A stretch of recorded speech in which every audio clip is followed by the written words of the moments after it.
Let's talk about the speed with which we are watching this market deteriorate. This market is as volatile as you'll ever see. This could be the most serious recession. When markets freeze, most people stop writing checks, but I don't. Not because I ignore the markets, but because I've seen what investing when there's fear in the street can produce, and I've seen what happens when you keep investing while others wait.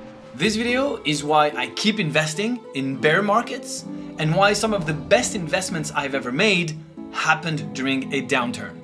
So let's break it down. In this video, we'll unpack how early stage investing shifts in tough markets and how smart investors and founders use this to their advantage. But of course, before we start, this is a brand new channel, so if you're interested into venture capital or startups, please hit the subscribe button. I'm taking you behind the scenes of the VC world and the YC ecosystem. Thank you in advance. Let's dive in. Have you ever walked into a party and suddenly the energy feels off? The music is still playing, but people are not really dancing and things feel a little bit different. Well, that's what the beginning of a downturn usually feels to people in the market and to investors. Investors and founders who do this every day, well, they just feel it ahead of everyone else. So how do you recognize you're in a downturn?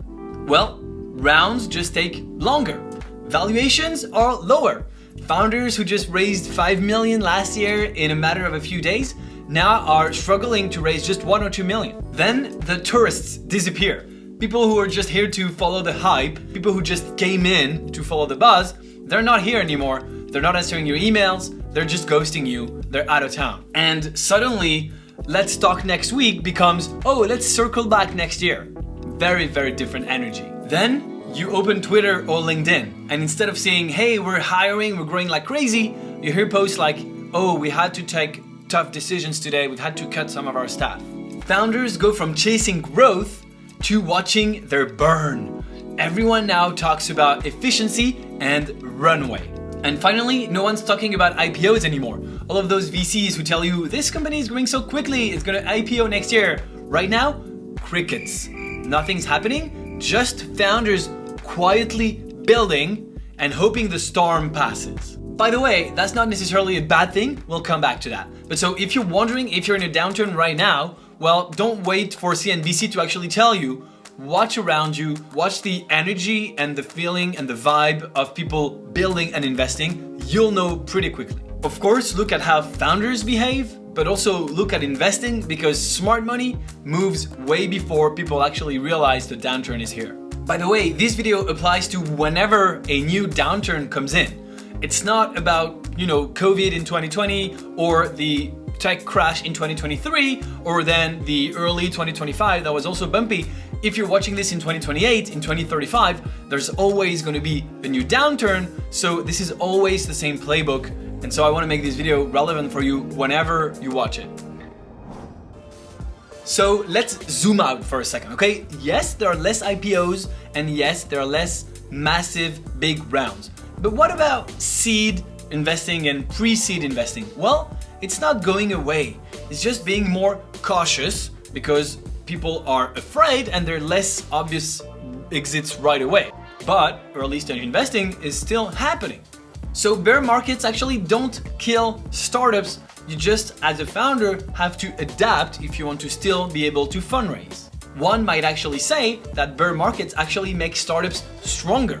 If you're able to survive or even to thrive in a difficult market, then when the market opens again, life is going to be very easy for you. And there's tons of examples of amazing startups that were built during tough times. 1999 to 2001, we saw Google, Amazon, eBay.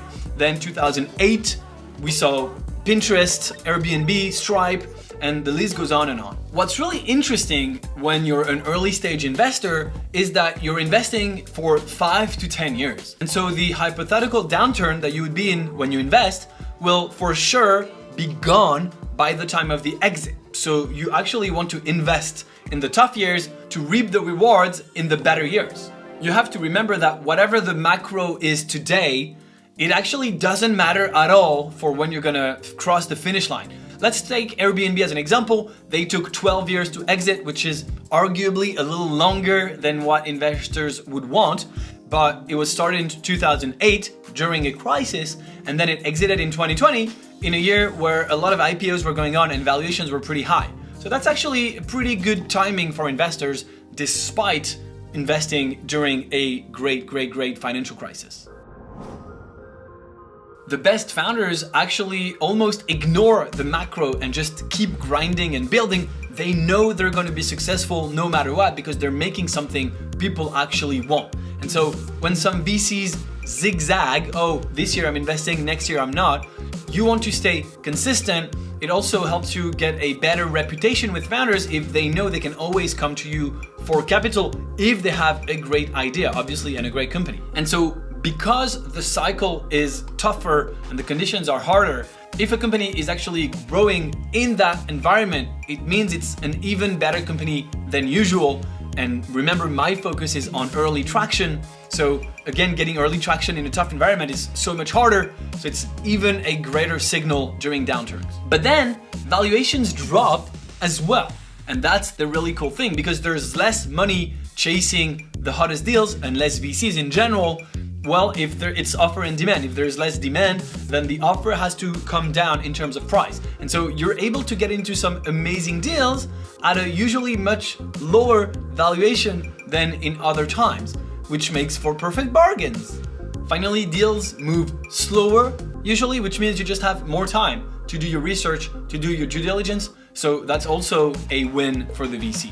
And so when I say yes to a deal in a downturn, it's because the founder really has a clear need and traction, but also the founder can survive the tough times. They've adapted, and so they know how to keep their head down and keep building until we get to better days. And so if you're a founder watching this, you should absolutely care about the next 6 months because this is going to tell you if yes or not is going to be easy to raise your next round. But if you're an investor, you probably shouldn't care about anything than the next 10 years instead of the next 6 months. Let me leave you with this. If you had to choose between a founder that scaled in a bull market with almost unlimited funding or a founder that had to be scrappy but still managed to pull through and have amazing traction, who would you trust more? Because in bear market, the noise usually dies down and what's left is often real. Have you ever checked your portfolio and felt like you might throw up? Well, that's fear kicking in. And in a big downturn, it's everywhere, even amongst experienced investors. So what do smart investors do with that fear? Step one is just to normalize it. Look at it in the eye. It's a cycle. It's normal, it's happened before, and it's not the last one. But of course, if you're investing in early stage, it matters much less to you because you invest with a long time horizon. So hopefully you're a little bit insulated from that. Also, feeling fear doesn't mean you're doing anything wrong. It means you're paying attention. That's good. Use that feeling.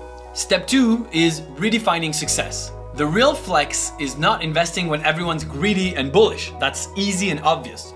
It's to be able to stay calm when everyone else is panicking. Remember, your net worth is not your self-worth. Step three, let's get you some perspective. Turn off the TV, go for a walk, and think about what you've accomplished in the last 10 years. Read a book, or even, hey, buy yourself a cupcake, but just take your mind off of this because obsessing about it is not going to solve it.